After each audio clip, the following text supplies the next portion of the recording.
우리 성도님들은 우리 기독교 신앙에서 가장 중요한 것이 뭐라고 생각하십니까?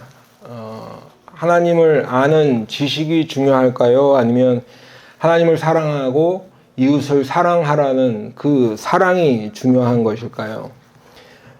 어떤 사람은 성경에서 내 백성이 지식이 없어 망한다라고 했으니까 하나님을 아는 지식이 중요하다 이렇게 이야기합니다. 하나님을 올바로 알지 못하면 광신에 빠지거나 아니면 이단 사이비에 그렇게 빠질 수 있으니 우리가 하나님을 올바로 알고 또 그렇기 때문에 성경을 제대로 알아야 한다. 그래서 지식이 중요하다 하는 것이죠. 반면에 어떤 사람들은 하나님을 사랑하고 이웃을 사랑하라는 것은 우리 주님께서 말씀하신 가장 큰 두 계명이니 사랑이 중요하다.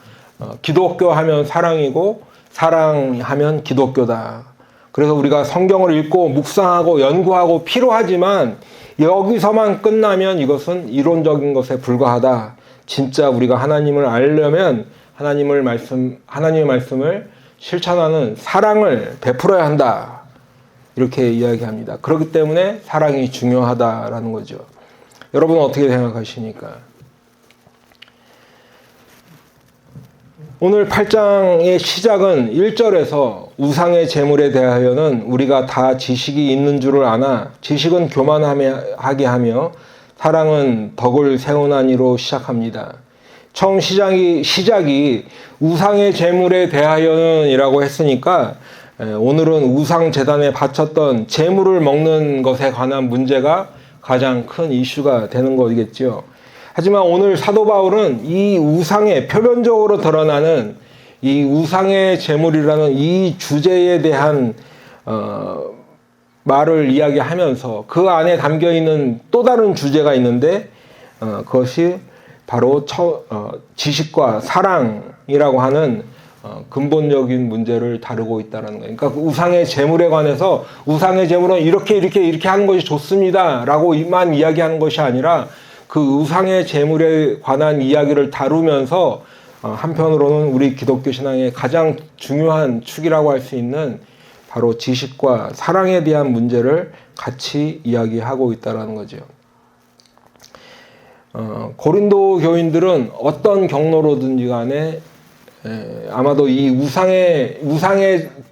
제단에 바쳤던 제물에 관해서 그 제물을 먹는 문제를 사도 바울에게 물어봤던 것 같아요.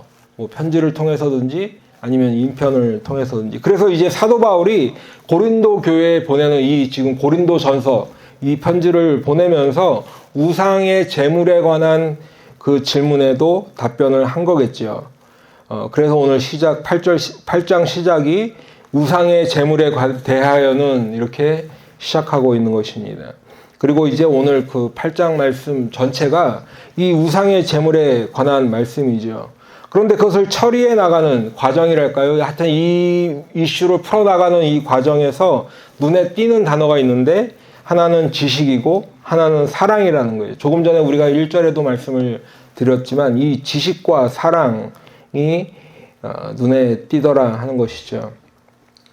오늘 1절은 분명 우상의 제물에 대해서 이야기하고 있는데 가만히 들여다보면 사실은 이 우상이라는 주제, 우상의 제물이라는 주제를 사용해서 우리 신앙의 가장 중요한 두 축이라고 할 수 있는 하나님을 아는 지식, 또 하나님을 사랑하고 이웃을 사랑하는 이 사랑에 관한 말씀을 하고 있다는 거죠. 그런데 우리가 가만히 보면 오늘 1절에서 말하고 있는 이 지식은 어떤 지식이냐? 그것은 하나님을 아는 지식일까? 그렇지 않다는 거예요. 이 부분에서 나오는 이 문맥에서 보면 여기서 말하는 지식은 우상의 제물에 관한 지식이에요. 무슨 말이냐면 이미 고린도 교인들은 우상의 제물을 어떻게 처리해야 될지, 어떻게 그리스도인들이 그렇게 다가가고 이렇게 해야 되는지를 알고 있었다라는 거예요. 그런데 그 알고 있는 지식을 가지고 어떻게 사용하고 됐어요? 바로 나는 이만큼 알고 있다라는 자기 지식을 자랑하고 또 그것을 통해서 그 자기와 다른 생각을 가지고 있는 형제들을 비난하거나 판단하는 데 사용하고 있다라는 거죠. 제가 이 우상의 제물에 대한 이 우상의 제물을 먹는 지금 이 고린도 교회 안에 있었던 어떤 갈등이랄까요? 무슨 이슈랄까요? 하여튼 이 말씀을 제가 하다가 문득 떠오른 일들이 있는데, 제가 이제 어렸을 때 가끔 이제 동네에서, 한국에서는 뭐 요즘은 잘 모르겠습니다. 예전에는 가끔 동네에서 이렇게 고사떡이라고 그래서 가져올 때가 있어요. 그러면은 그 시루떡이죠. 이렇게 팥 고물이 붙어 있는 그 시루떡을 가지고 오곤 했었는데, 따끈따끈하게 가져오면 어렸을 때 이렇게 맛있게 한두 점 먹었던 기억이 나고 하는데, 그게 고사떡이라고 하면 교회 어른들은 안 드시더라고요. 그러면 이제 저는 어린 마음에 그냥 이건 떡은 떡인데 뭐 우리가 고사를 같이 지낸 것도 아니고 뭐 고사를 지낸 걸 본 것도 아니고 그냥 그렇게 가져온 떡인데 왜 안 먹을까 생각을 했던 이런 기억이 있습니다. 근데 뭐 지금이야 시루떡을 좋아하지만 또 그때는 그렇게 생각은 했어도 어른들이 안 드시니까 뭐 저도 그렇게 즐겨 먹지는 않았던, 굳이 이렇게 먹지 않았던 그런 기억들이 있어요. 여러분은 어떠십니까? 지금도 뭐 시루떡은 드시지만 고사 지내고 온 시루떡은 안 드시고 그러신지 모르겠는데, 어쨌든 하여튼 그런 일들이 있었다는 거죠. 요즘은 그런 떡을 돌리는 문화 한국에서 거의 없어졌으니까 모르겠지만 저 어렸을 때만 해도 그런 일들이 있었다는 거죠. 우리에게는 문화적으로 보면 그런 고사떡에 대한 문제가 있었는데, 지금 고린도 교회는 그거보다는 조금 더 실질적인 거예요. 왜냐하면 그 시루떡은 우리가 끼니로 먹는 건 아니었잖아요. 그냥 간식 정도, 뭐 밥 먹고 난 다음에 이렇게 먹는 정도였는데, 지금 우상의 제단에서 나온 고기는 어떻게 보면 이 지금 고린도 지역에 사는 사람들의 주된 식료품 중에 하나라는 거죠. 그러니까 우리보다는 사실 더 실질적인 문제라는 거예요. 우리의 고사떡 문제보다는. 고기를 먹는 문제가. 이 당시에 우상의 제물로 쓰였던 고기는 시장에서 싼 가격에 팔렸다 그래요. 그렇기 때문에 고린도 교인들도 시장에 나가서 사 먹었겠죠. 그냥 일반적으로 도축해서 나오는 고기보다 이 우상의 제물의 고기는 뭐 냉장고도 없고 그러니까 빨리 소비도 해야 됐지만 어느 날 나올 때는 또 많이 나오고 하니까 싼 가격에 팔렸다 그래요. 그러니까 고린도 교인들도 사 먹었을 거예요.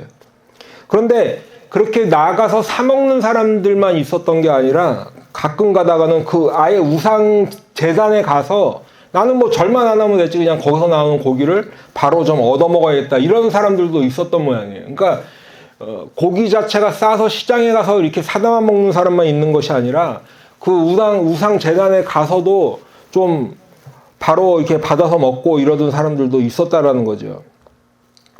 그런데 문제는 그 이방 신들을 뭐 섬기는 사람들이야 그 재단에서 나오는 고기를 그냥 얻어 먹던, 시장 가서 싼 값에 먹던, 뭐 얼씨나 좋다 하면서 싼 가격에 고기를 사 먹었겠지만 예수를 믿는 사람들이라면 조금 더 달라지는 거죠. 아무리 가격이 싸도 그게 그렇게 넘어온 고기라는 거를 아예 알고 그렇게 파는 것을 알게 됐다 그러면 쉽게 사 먹고 싶겠습니까? 근데 지금 시장에 나가서 그렇게 사 먹는 사람만 있는 것이 아니라 실제로 우상 재단에 찾아가서 먹는 사람들도 있었던 것으로 보여진다는 것입니다. 그렇기 때문에 사도 바울은 지금 이 문제가 단순히 우상 제물에 바쳤던 그 고기를 먹느냐 안 먹느냐 이 문제가 아니라 그것 때문에 더 나아가서는 어떤 일까지 벌어지고 있냐면 서로를 정죄하고 있다는 거예요. 서로를 비난하고 있어요. 그 지식이 있는데 지식이 있는 사람은 저 사람 지식이 없는 사람을 비난하고 또 반대로 지식이 있는데도 가서 먹으면 저 사람은 어떻게 그걸 알고도 그렇게 하냐. 막 지금 그것 때문에 또 난리가 났다라는 거죠. 그리고 그것이 바로 그 교만이 문제라고 본 것인데 그 교만이 어디서 왔어요? 바로 지금 1절에서 지적하는 대로 고린도 교인들이 가지고 있는 지식에서 왔다는 거예요. 지식으로 하나님을 더 사랑하고 형제를 더 사랑하고 하나님을 더 섬겨야 함에도 불구하고 오히려 머릿속에 뭔가가 자꾸 채워지면 채워질수록 지금 비난하고 정죄하고 판단하고 그러고 있다는 거지. 그게 그리고 교만이라는 거예요. 그러면서 지금 사도 바울은 사랑은 오히려 덕을 세우는데, 여기서 덕을 세운다라는 것은 어떤 개인적인 인격을 수양하고 쌓아 올리는 것뿐만 아니라 이 덕이라고 표현된 이 헬라어 단어는 가정, 집, 공동체 이런 것을 의미하는 오이코스에서 파생된 말이에요. 그러니까 지금 덕을 세운다고 할 때는 교회를 세운다거나 또는 공동체, 이 교회, 예수 믿는 그리스도인의 공동체를 세운다라고 볼 수 있는 거죠. 그러니까 사랑을 통해서 교회가 세워지고 공동체가 세워지고 하는 것인데, 지금 하나님을 아는 지식은 오히려 그것을 가지고 하나님을 섬기고 이웃을 사랑하는 데 쓰여지는 것이 아니라 도리어 지금 다른 사람을 판단하는, 비난하는 그런 것으로 사용되고 있다라는 거지. 그러면서 사도 바울이 이 지금 앞에 1절부터 3절 보면 어떻게 보면 서론격으로 이 지금 고린도 교회 안에 나타나는 이 우상의 제물을 먹는 문제에 관한 현상적인 것을 쭉 이야기를 하면서 4절에서는 좀 더 근본적인 이야기를 합니다. 바로 우상의 제물을 먹느냐 안 먹느냐 이것을 왈가왈부하기 전에 먼저 우상이 과연 뭐냐 이 얘기부터 하고 있어요. 사도 바울이 말하는 우상은 뭐냐? 아무것도 아니라는 거죠. 4절에 보니까 그러므로 우상의 제물을 먹는 일에 대하여는 우리가 우상은 세상에 아무것도 아니며 또한 하나님은 한 분밖에 없는 줄 아노라. 우상의 제물을 먹는 문제를 논하는데 그러면 우상이 뭡니까? 우상은 아무것도 아니라는 거예요. 하나님은 한 분밖에 없다라는 거예요. 세상의 신은 오직 하나님밖에 없다라는 거지. 근본적으로 따지고 들면 우상은 아무것도 아니라는 거예요. 여러분, 엘리야가 바알과 아세라를 섬기는 선지자 850명과 함께 갈멜산에 있을 때 불을 내리신 분은 하나님밖에 없는 거지. 엘리야가 바울과 아세라 선지자들에게 이야기합니다. 조롱하듯 이야기하죠. 너네 신은 잠들었냐? 묵상하고 있냐? 아니면 밖에 무슨 산책이라도 나갔냐? 그러니 더 큰 소리로 떠들어라. 더 큰 소리로 불러라. 밤새도록 불러봐라. 밤새도록은 아니죠. 오전 내내 불러봐도, 하루 종일 불러봐도 아무리 떠들고 부르고 나중에는 이 바알과 아세라 섬기던 제사장들이 막 자기의 몸을 막 자해를 하면서 그렇게 해도 소용이 없었어요. 그런데 엘리야가 섬기는 하나님은 도랑을 파서 물을 가득 붓고 몇 번을 붓고 제단에 그 쌓아 올린 나무를 아무리 물에 적시고 그렇게 해도 하나님은 한 번에 불을 내리시고 그 제단과 그 제단의 제물을 불로 태우시는 하나님이시죠. 그러니까 지금 사도 바울이 말하는 우상은 아무것도 아니라는 것은 그냥 그야말로 말 그대로 아무것도 아니라는 거예요. 그리고 하나님은 한 분밖에 없다는 의미가 바로 이런 의미라는 거지. 그런데 현실은 어떻습니까? 현실은 세상에는 우상이 가득하죠. 그렇게 아무 응답도 하지 않고 목석이고 듣지도 못하고 냄새도 못 맡고 말도 못하는 그 나무로 깎아 만들고 돌로 깎아 만든 그 우상을 사람들은 섬기고 있다라는 거예요.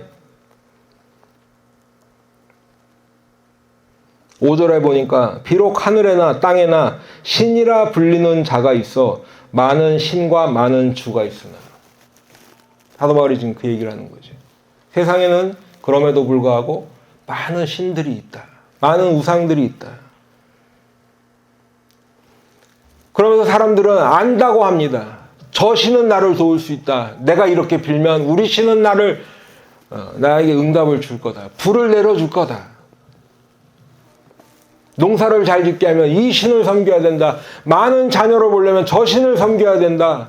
내 일이 만사형통하려면 이 신을 향해서 매일 치성을 드려야 된다. 뭐 이런 일들 안다고 하지요. 하지만 그들이 가지고 있는 지식은 아무짝에도 쓸모없는, 너무나도 잘못된 그러한 지식이라는 거예요. 올바로 알지 못하기 때문에 이 우상에 가서 절하고 저 우상에 가서 묻고 빌고 굿하고 별짓을 다 하는 거지. 그런데 우리는 누구를 믿어요? 6절에 보니까 그러나 우리에게는 한 하나님 곧 아버지가 계시니. 우리가 아버지라고 부르는 한 하나님만 있다는 거예요. 그분이 어떤 분이냐? 만물이 그에게서 났고 우리도 그를 위하여 있고 또한 한 주 예수 그리스도께서 계시니 만물이 그로 말미암고 우리도 그로 말미암아 있느니라. 우리는 죽은 신이 아니라 살아 계신 하나님을 믿는, 그리고 그 하나님을 아버지라고 부르고 믿고 있다라는 거예요. 하나님이 이스라엘 백성을 처음에 모세를 통해서 애굽에서 불러내실 때 첫 번째 하신 말씀이 뭐냐? 나는 그들의 하나님이 될 것이다. 그리고 그들은 내 백성이 될 것이다. 하나님이 이스라엘 백성을 먼저 구원해내고 뭔가 이렇게 그 다음에 뭐 생각해봐도 얘네들이랑 조금 친하게 지낼까 이렇게만 생각하신 것이 아니라 처음부터 모세를 통해서 이 이스라엘 백성을 불러내시기로 작정하시고 그 계획을 모세에게 들려주셨을 때 처음으로 들려주신 말씀이 나는 그들의 하나님이 될 것이다. 그리고 그들은 내 백성이 될 것이다. 하나님과 이스라엘 백성의 관계를 먼저 구축해 놓으셨다는 거죠. 그런데 오늘 지금 사도 바울은 우리는 살아계신 하나님을 믿고 있는데 그 살아계신 하나님이 우리의 아버지 되신다는 거예요. 하나님과의 관계가 먼저 맺어진다는 거죠. 그래서 우리가 아버지라고 부르는 그 하나님이랑 우리가 뭐가 되는 거예요? 한 가족이 되는 거죠. 아버지라고 부르면 가족이라는 의미잖아요. 그런데 그 하나님이 어떤 분이에요? 모든 만물을 만드신 하나님. 모든 만물을 만드신 분이에요. 모든 만물이 그에게서 났어요. 그리고 우리 모든 인생들도 그분을 위해 있는 것이. 우리도 그를 위하여 있고 우리가 그를 위하여 있는 거예요. 우리 존재의 목적이 나를 위해서가 아니라 내가 어떻게 잘 살아보려고 내가 존재하는 것이 아니라 내 존재의 목적이 바로 뭐예요? 창조주 하나님께 영광을 돌리기 위해 우리는 그분이 만드신 존재들이라는 거예요. 그런데 그런 하나님이 우리 하나님 되시고 우리 아버지 되시고 우리를 사랑해 주시는 분이라는 거예요. 그뿐만이 아니죠. 우리에게는 우리 주님이신 독생자 예수 그리스도가 계셔. 만물이 그로 말미암아 예수 그리스도로 말미암아 있습니다. 그리고 우리도 그로 말미암아 있느니라. 사도 바울이 이렇게 고백하고 있는데 이 고백은 골로새서 1장 16절에서도 똑같이 했죠. 만물이 그에게서 창조되되 하늘과 땅에서 보이는 것들과 보이지 않는 것들과 혹은 왕권들이나 주권들이나 통치자들이나 권세들이나 만물이 다 그로 말미암고 그를 위하여 창조되었다라는 이 고백과 오늘 사도 바울의 하는 고백이 동일한 고백인 것입니다. 여러분, 처음 질문은 고린도 교인들이 사도 바울에게 단순히 어떻게 보면 우상의 제물을 어떻게 해야 되는가, 우상의 제물을 먹어야 됩니까 말아야 됩니까 라는 어떻게 보면 단순한 질문에서 시작이 됐는데 그것을 통해서 사도 바울은 우리가 믿는 하나님, 우리가 믿는 예수 그리스도는 이런 분이라는 것을 지금 선포하고 있는 거죠. 그러면서 동시에 우상은 아무것도 아니야 라고 선포하고 거기까지 온 것입니다. 하지만 여러분, 이러한 지식, 하나님은 이런 분이고 우상은 아무것도 아니야 하는 이 전체적인 사도 바울이 지금까지 얘기한 이 지식은 모든 사람에게 있는 것은 아니죠. 처음에 1절에서 말했던 지식이 바로 우상의 제물을 먹는 그것에 관한 지식이라면 지금 7절에서 이야기하는 지식은 하나님을 아는 지식이에요. 살아계신 하나님을 아는 지식, 어떤 신이 참신인가라는 그 지식 다 있지 않다라는 거죠. 7절에 보니까 그러나 이 지식은 모든 사람에게 있는 것은 아니므로 어떤 이들은 지금까지 우상에 대한 습관이 있어 우상의 제물을 알고 먹는 거로 그들의 양심이 약하여지고 더러워졌느니라. 어떤 이들은 고린도 교인들일 거예요. 막 교회를 나오기 시작한 사람들일 수도 일 거겠죠. 그런데 아직도 우상에 대한 습관이 남아있어요. 그래서 가서 절은 하지 않더라도 우상의 재물을 얻어먹는 거예요.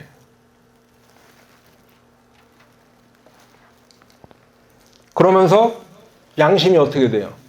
야, 이거 어떤 신한테 드린 재물인데. 사도 바울이 뭐라 그랬어요? 우상은 아무것도 아니라 그랬잖아요.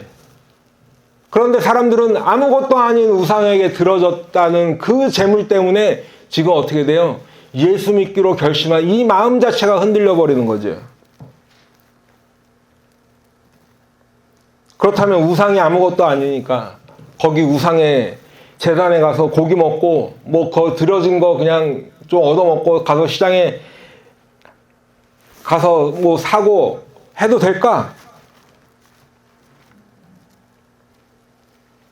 하나님을 아는 지식은 하나님이 어떤 분이시고 우상은 아무것도 아니고 이러한 것에 대한 지식은 모든 사람이 있는 게 아닌데, 그래서 어떤 사람들은 우상을 섬기던 습관이 남아있어. 거기 찾아가서 고기 먹던 습관이 그대로 있는 거예요. 그렇기 때문에 우상은 아무것도 아니지만 이미 그것이 우상의 재물인 줄 알고 거기 참여해서 먹는다면 그것 때문에 자기 양심이 약해지고 그 자체로 자기가 더러워졌다고 생각한다는 거지. 그러다 보면 어떻게 돼요? 사람이 죄를 지으면 회개하고 돌이키고 해야 되는데 오히려 죄를 지면 하나님을 더 멀리하는 경향이 있어요. 그렇게 된다는 거예요. 우리가 에덴 동산에서 아담이 하나님께 처음 범죄했을 때도 알 수 있지만 죄를 지면 하나님께 나서 죄를 회개하는 게 인간의 습성이 아니라 오히려 하나님을 더 멀리하더라라는 거죠. 오늘 사도 바울이 경고하는 것도 바로 그 부분이라는 거예요. 그러면서 8절에 음식은 우리를 하나님 앞에 내세우지 못하나니 우리가 먹지 않는다고 해서 더 못 사는 것도 아니고 먹는다고 해서 더 잘 사는 것도 아니니라. 여기서 지금 음식은 우리를 하나님 앞에 내세우지 못한다 했을 때 이 하나님이라는 하나님은 우리가 믿는 하나님이 될 수도 있지만 신들이라는 보통 명사로도 번역할 수 있어요. 그런데 그 음식 먹는 것 때문에 우상의 제단에서 나온 그 음식을 먹는 것 때문에 우리가 더 하나님께 가까이 가는 것도 아니지만 반대로 그것을 먹는다고 해서 우상에게 더 가까이 가는 것도 아니라는 의미예요. 그 우상의 재물을 먹지 않는다고 더 형편이 나빠지는 것도 아니고 그거 먹는다고 형편이 더 좋아지는 것도 아니라는 거지.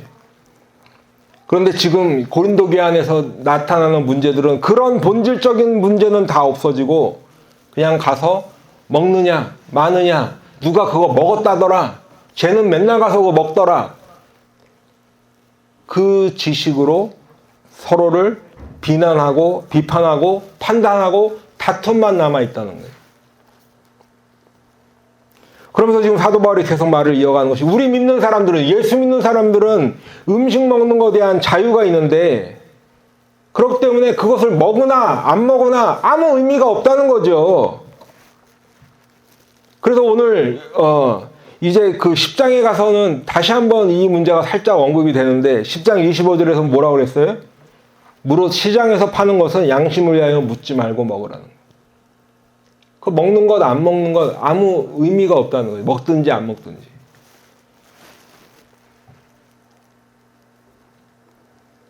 그게 정 양심에 꺼르면 묻지 말고 그냥 먹으라는 거예요. 이거 우상 제단에서 나온 거예요? 묻고 나서 먹으면 먹는 대로 이거 괜찮겠나? 묻고 나서 안 먹으면 또 안 먹는 대로 아유 그거 그래도 그게 싼데 아깝다 할 거 아니에요. 그러니 묻지 말고 먹으라는 거지. 그런데 그럼에도 불구하고 사도 바울이 이렇게 얘기했음에도 불구하고 안 먹을 때가 있대요. 언제 안 먹을까요? 양심이 약한 다른 형제를 위해서 안 먹을 때가 있다라는 거예요. 그게 우상의 재물이라서 그거 먹으면 우상에게 더 가까이 가는 것도 아니고 그렇기 때문에 난 안 먹어 이런 문제로 안 먹겠다는 것이 아니라 다른 형제가 볼 때 혹시라도 실족할까 봐서 먹지 않겠다라는 거죠. 9절부터 보니까 그런즉 너희의 자유가 믿음이 약한 자들에게 걸려 넘어지게 하는 것이 되지 않도록 조심하라. 지식 있는 내가 우상의 집에 앉아 먹는 것을 누구든지 보면 그 믿음이 약한 자들의 양심이 담력을 얻어 우상의 재물을 먹게 되지 않겠느냐. 그러면 네 지식으로 그 믿음이 약한 자가 멸망하나니. 우리에게는 기본적으로 먹을 자유가 있다는 거예요. 여기서 지금 자유라고 번역된 말은 권리라고도 번역될 수 있는데, 바꿔서 얘기하면 우리에게는 먹을 자유도 있지만 안 먹을 자유도 있죠. 다른 말로 하면 먹을 권리도 있지만 안 먹을 권리도 있다는 거예요. 그런데 그 자유 때문에, 그 권리 때문에 혹시라도 믿음이 약한 형제가 걸려 넘어진다면 사도 바울은 그거는 하지 않겠다는 거죠. 내 자유, 내 권리가 문제가 아니라 형제에 걸려 넘어지는 것, 그것이 문제라는 거예요. 내가 알고 있는, 그렇게 되면 내가 알고 있는 지식이 오히려 다른 형제를 걸려 넘어지게 하면 그게 무슨 유익이 있다는 거예요. 오히려 그 믿음이 약한 자가 멸망하는 결과만 얻지 않겠냐는 거죠. 내 지식이 오히려 사람을 살리는 데 쓰이지 않고 내 지식을 통해서 나는 괜찮아, 그래서 나는 그 자유를 행했어, 내 권리를 행했어요. 그런데 오히려 그것 때문에 형제가 넘어지고 멸망한다면 하지 않겠다는 거예요. 왜냐하면 지식이 있는 나나 또는 믿음이 약해서 걸려 넘어지거나 실족하는 그 형제나 우리 모두를 위해서 우리 주님은 피를 흘리셨다는 거예요. 11절 마지막에 보니까 그는 그리스도께서 위하여 죽으신 형제라. 주님이 십자가에서 죽으셨는데 지식이 있는 나만 위해서 죽으신 것이 아니라 저 믿음 약한 형제를 위해서도 주님은 죽으셨다는 거예요. 지금 나는 지식이 있어서 저 믿음이 약한 사람들을 판단하고, 아니 왜 저거밖에 안 돼, 왜 저렇게 낙심하고 널 절망하고 넘어질까, 뭐 이런 거 해라, 또는 저런 거 하지 말아라, 막 그렇게 하고 있지만 주님께서 십자가에서 죽으실 때 내 상태는 어때요? 여전히 나도 그때 죄인이었다라는 거죠. 우리가 다 잘 아시는 로마서 5장 8절 말씀에 보면 우리가 아직 죄인 되었을 때에 그리스도께서 우리를 위해 죽으셨다고 말씀하고 있어요. 내가 지식이 많아서 그런 나를 위해 주님이 십자가에서 죽으신 것이 아니지. 내 믿음이 특출나고 뭔가 받을만 해서, 내가 받을 만한 자격이 있어서 주님이 나를 위해 십자가에서 죽으신 것이 아니라 우리가 아직 죄인이었을 때, 죄인 되었을 때에 그때 우리 주님은 십자가에서 죽으셨다는 거예요. 그런데 나는 이제 조금 지식이 있다고 믿음이 약한 형제를 비난하고 판단하고 정죄하고 있다는 거죠. 하지만 그런 사람을 위해서도 우리 주님은 십자가에서 죽으셨다는 거예요. 그리고 12절에 보니까 이같이 너희가 형제에게 죄를 지어 그 약한 양심을 상하게 하는 것이 곧 그리스도에게 죄를 짓는 것이라.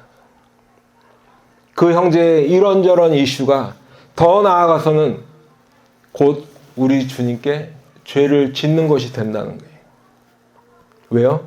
주님께서 그 사람을 위해서도 십자가에서 죽으셨는데 내가 오히려 그 사람과 주님 사이를 방해하고 있지 않냐는 거죠. 그 역할을 하면 큰일 난다는 거예요.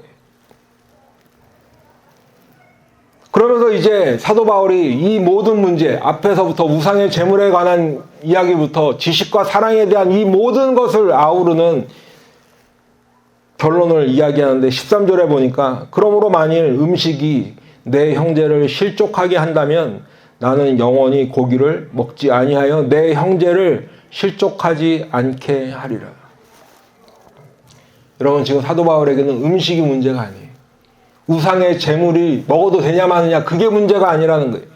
거기서 나오는 고기가 좋은 고기냐 나쁜 거냐, 그게 문제가 아니라는 거예요. 우리 믿는 사람들은 자유가 있고 권리가 있지만, 그런데 만일 그것 때문에 내 형제가 실족한다면 뭐라 그래요? 나는 영원히 고기를 먹지 않아서 내 형제가 실족하지 않게 할 것이라는 거예요. 그러니까 지금 사도 바울의 행동의 원인이 뭐가 되는 거예요? 사도 바울이 지금 다른 형제를 향한 행동의 이 원동력이 뭐가 되는가 하면 바로 그리스도의 사랑이 되는 거죠. 하나님을 아는 지식이 아니라 그리스도의 사랑으로 그 형제를 태운다는 거예요. 형제를 사랑하고 교회를 세워지게, 공동체를 세우기 위해서 내 자유, 내 권리는 포기할 수 있다는 거죠. 처음에 제가 하나님을 아는 지식이 중요한지 여쭤봤죠. 아니면 하나님을 사랑하고 이웃을 사랑하는 것이 중요한지 여쭤봤습니다. 그런데 오늘 말씀을 쭉 보니까 뭐가 중요해요? 제가 보니까 둘 다 중요해요. 하나님을 아는 지식만 있어도, 우리가 하나님을 아는 지식만 있다, 그래도 우리 신앙은 언밸런스한 거예요. 밸런스가 깨지는 거예요. 그런데 하나님을 아는 지식이 없이 사랑만 있다, 그것도 밸런스가 깨지는 거예요. 여러분, 오늘 본문에서 지식은 그노시스라고는 단어입니다. 거기는 그 그노시스는 우상의 재물을 먹느냐 마느냐 같은 것에 관한 지식도 그노시스이지만 하나님을 아는 지식도 그노시스예요. 그런데 오늘 사랑이라고 번역된 이 단어는 아가페로스였어요. 아가페. 우리는 아가페라는 말 다 아시죠? 우리는 아가페를 뭐라고 알고 있어요?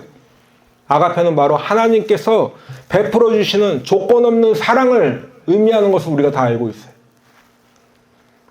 그런데 오늘 본문 1절과 3절에서 쓰인 이 사랑이라는 단어가 바로 아가페라는 단어라는 거예요. 1절에 사랑은 덕을 세우나니 할 때도 아가페예요. 아가페는 덕을 세우는 거예요. 그런데 3절에서 누구든지 하나님을 사랑하면서도 예서의 사랑도 아가페인 거예요.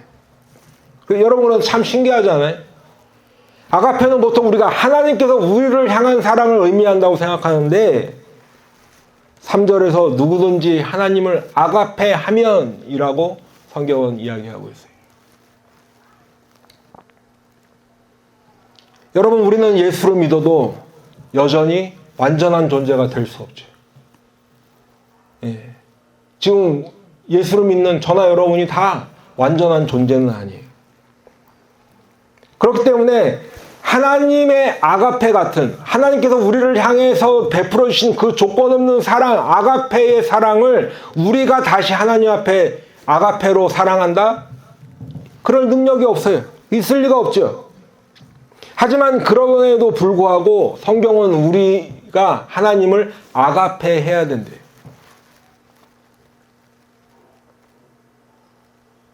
그리고 그 아가페는 믿음이 약한 형제를 세우기 위해서 아가페 해야 된대요.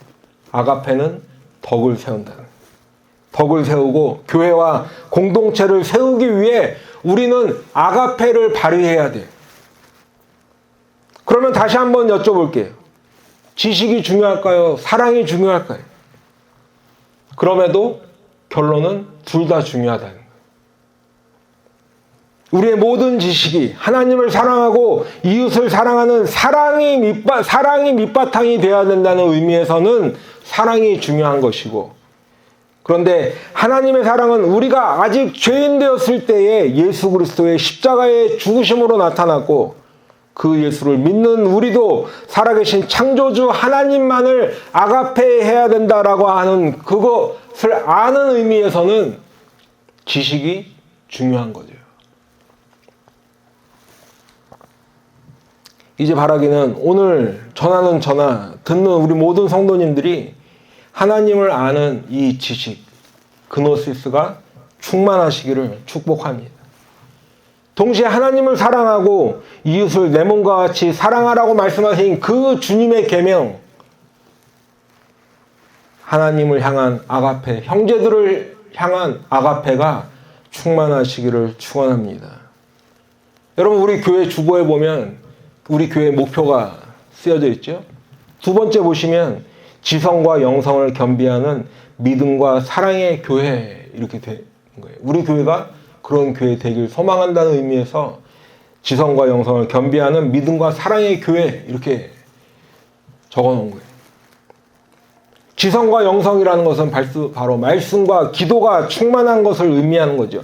그것을 겸비하여서 그래서 우리의 믿음이 자라나고 성장하고 또 사랑이 넘치는 그런 교회 되기를 소망하면서 지었습니다.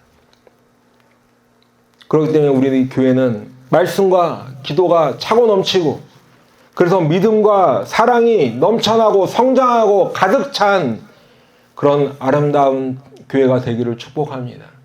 하나님께서 기뻐하시는 그런 교회 되기를 소망합니다. 기도하겠습니다.